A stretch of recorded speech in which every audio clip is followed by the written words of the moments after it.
نعم يا دكتور. ادي لعم حسين كده لازكس ونص ساعه ودخله تاني. طب بسرعه بس بالله عليك عشان لسه بتاعكم بره وناس بره كتير. هو انا بلعب دلوقتي اهو. ناس زهقتنا والله وصفعتنا. ماشي حاضر.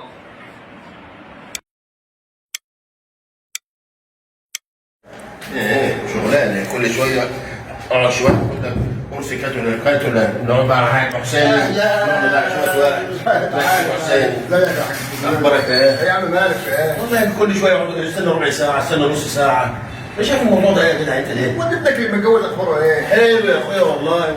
السلام عليكم. وعليكم السلام ورحمه الله. ازيك يا مولانا؟ اتفضل. الدكتور موجود؟ هستاذنك تسكت قبل الناس. لا انا ادخل في دور ان شاء الله. استاذنك؟ لا دوري الناس اللي جايه قبلها. اتفضل يا مولانا.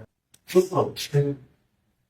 الشيخ جمال مرعي بره من البيت والمفروض مين يقعد؟ لازم ندخل. انا عارف الشيخ جمال مرعي كويس، مش راضي يخش ولا حاجه. هو هيستنى ده هو اخلص بدري بس ولا ما تطولش عليك يا سيدي. لا طول يا سيدي براحتك. يعني نطول يعني؟ يا سيدي والله ولا اللي انت عاوزه. هم شويه تقول لي اصلا بقول لك اقعد نص ساعه. دش ده انت عارف. بقول لك الراجل قاعد هو ايه وعياله يتعشى النور قطع. فالمهم قال لك ايه يا اولاد العجل في السينما الوقت الساب خدت بالك حد يروح يربطه. المهم اول ما قام مين؟ ايه ابن اسمه رفعت. رفعت اول ما قام راح دايس على الصينيه راح قلب الاكل في وش ابوه قال له سيبوا العجل وامسكوا رفعت سيبوا العجل وامسكوا رفعت. ما شاء الله يا عم سيد كل ده الحق الصلاه بالعافيه وانت بسم الله ما شاء الله واقف في اول الصف بس جنبك مين؟ بسم الله ما شاء الله جنبك واحد والله العظيم ده يخش نار جهنم والواحد حرام يقول كده بس رباوي والصف الاولاني. الله يسهل له يا عم الحاج، ده راجل اعوذ بالله احنا زهقنا يا راجل كلنا يا راجل هنعمل ايه يعني؟ احكي لك بقى على جارنا بقى يا حاج بقى. جارنا ده بقى اسماعيل لم فلوس الدنيا كلها في كرشه وخلع من البلد. النصار ده عيله ومشي النصار والدنيا كلها بتجري وراه مش عارفين يجيبوا لحد دلوقتي. عرفت يا حبيبي يا مبروك. ده طول عمرك دي نكته. لا مش الشيخ اللي كان بيخطب الجمعه اللي فاتت في الجامع؟ الشيخ جمال مرعي الله يخرب بيتك. ايوه والله والله يا مولانا. تيجي يا مولانا كده تشرفنا كده شويه ما الدنيا يسر يا برضه يا مولانا. وما في زياده قوم يا ولا. اتفضل يا عم الشيخ. السلام عليكم. ورطيني تقول بعد كده الدنيا خلي معانا برضه فريحه كده ولا ايه رايك يا مولانا؟ انا نفسي اقعد معاكم من ساعتها. والله يا ريت لان الدكتور ده كمان بيطول ما عندوش الا علاج واحد اسمه كبر تاني يقعد ساعه كده وانا عمال نخش احنا قلنا ندش شويه يا مولانا على ما يخلص يعني. انا بشكركم ان انتم استدعتوني اقعد معاكم لان كنت اتمنى اقعد معاكم الاول الله يخليك. والحوار بجد شدني ونفسي نقعد نتسلى مع بعض. الله يخليك. ايه رايكم؟ طبعا ده تشرفنا. ايه رايكم؟ طبعا انا سمعت المزاح بتاعكم وسمعت الحوار مع ضيع وقت يعني بيتكلموا عن حد كده ما اعرفش هو مين، يعني بيتكلموا عن حد انا ما اعرفش هو مين. فاحنا هنعالج المشكله ديت من خلال المزاح برضه. كان النبي عليه الصلاه والسلام يمزح ولا يقول الا ايه؟ الا صدقا، بدليل الرسول صلى الله عليه وسلم لما دخلت عليه امراه فقالت يا رسول الله ادعو الله ان يدخلني الجنه، فقال النبي ان الجنه لا يدخلها عجوز. يبقى كده زي حياتي بقى كده ما يخشهاش بقى. هو الرسول قال كده صلى الله عليه وسلم. المراه خرجت تبكي. خرجت ايه؟ تبكي. طيب هي فعلا مش هتدخل الجنه؟ فالرسول استدعاها ثاني وقال لها ايه؟ لان الرسول صلى الله عليه وسلم كان يمزح ولا يقول الا ايه؟ الا ايه؟ صدقه. الا صدق مش كده؟ فقال لها ان شاء الله ستدخل الجنه في سن الايه؟ الأربعين مش كده؟ إنا أنشأناهن إنشاء فجعلناهن أبكارا عربا أطرب لأصحاب اليمين. تمام؟ يبقى إذا الرسول في البداية هو كان بيمازح المرأة ولكنه كلامه إيه؟ لأن هو يا عم الحسين الدين عندك كم سنة دلوقتي؟ كده تقول يا مولانا 56 سنه. وبتتكلم مع الأخ يوسف في إيه بقى؟ أخ يوسف ايوه مش كده؟ عندك كم سنة يا عم يوسف؟ في 60 ان شاء الله. 60 ان شاء الله. يعني احنا يعني نعتبر كده الرسول صلى الله عليه وسلم اعمار امتي ما بين ال60 الى الايه؟ الى ال70. يعني احنا كلنا كده مقربين يعني ان شاء الله. طيب ما احنا ممكن نغتنم وقتنا.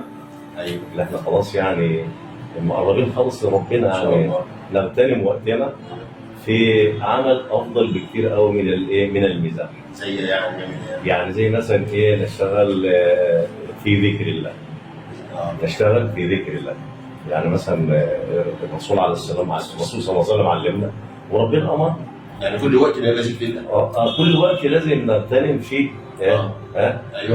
الشيطان جاسم على قلوبهم. سليم. الشيطان جاسم على ايه؟ على على قلوبهم. ايه اللي يصرفه؟ ذكر الله. ذكر الله. وربنا امرنا بذكر الله سبحانه وتعالى، يعني بدل ما ناخد وقتنا كده في الكلام. ليه؟ لان الكلمه لها خطر عظيم جدا على الانسان. المزاح ده صدق ولا كذب؟ كذب. المزاح صدق ولا كذب؟ كذب طبعا. مش كده ولا ايه؟ أي نعم. يعني كده النكته اللي انت قلتها دي صدق ولا كذب؟ كذب. مش كده؟ كذب عشان نخرج نفسنا. طب هو الكذب صح حلال ولا حرام؟ حرام طبعا. الرسول قال اياكم والكذب فان الكذب يؤدي الى الفجور، وما زال المرء يكذب ويتحرى الكذب حتى يكتب عند الله كذاب. ويوم القيامه منظر الكذاب وحش جدا. ويوم القيامه ترى الذين كذبوا على الله وجوههم ايه؟ مش مسود. طب الافضل من كده كله ايه بقى يا حسين؟ ان احنا نقعد مع بعض كده ونذكر بعضنا بمين؟ الله سبحانه وتعالى. بربنا سبحانه وتعالى. ليه؟ لان الرسول علمنا قال لنا افضل ما قلت انا والنبيين قبلي ايه؟ لا اله ايه؟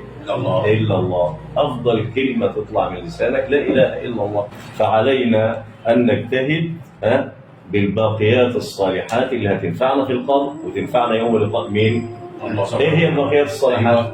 ايه هي؟ يعمل حسين سبحان الله، وقول معايا كده سبحان الله والحمد لله ولا اله الا الله والله اكبر ولا حول ولا قوه الا بالله. هذه هي الباقيات الصالحات اللي هتبقى لك بايه؟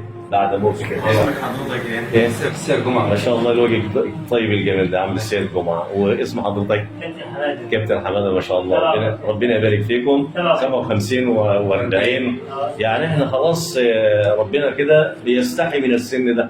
لما يوصل العبد السن ال40 بعد كده ربنا بيستحي ايه؟ يستحي من العبد ان هو يعصى ربنا يعني. فيجب ان احنا نغتنم عمرنا في ايه؟ بدل الغيبه نتكلم بالايه؟ الكلمه الطيبه، لان الكلمه الطيبه صدقه. وربنا يقول الم ترى كيف ضرب الله مثلا كلمه طيبه كشجره ايه؟ اصلها ثابت وفرعها تؤتي كل حين. فالغيبه مشكله خطيره جدا. يعني احنا اللي قلناه كله ده يا مولانا هنتحاسب عليه. طبعا الغيبه هنتحاسب، والمزاح الكذب هنتحاسب عليه، وكل كلمه هنتحاسب عليها. قال الله جل وعلا ما يلفظه من قول الا ايه؟ لديه رقيب عتيد. طب نعمل ايه بقى عشان في عجاله كده واحنا قاعدين قاعده سريعه كده في العياده كده؟ نعمل ايه بقى؟ نبادر بالتوبه الى الله والعوده الى الله. يا ايها الذين امنوا توبوا الى الله توبه ايه؟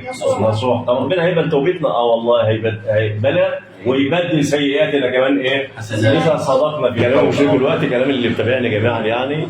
فالكلمه امانه كما قال النبي عليه الصلاه والسلام ان المرء لا يتكلم بالكلمه من رضوان الله يدخل بها الايه؟ الجنه، وان المرء لا يتكلم بالكلمه من سخط الله يهوي بها فين؟ في جهنم.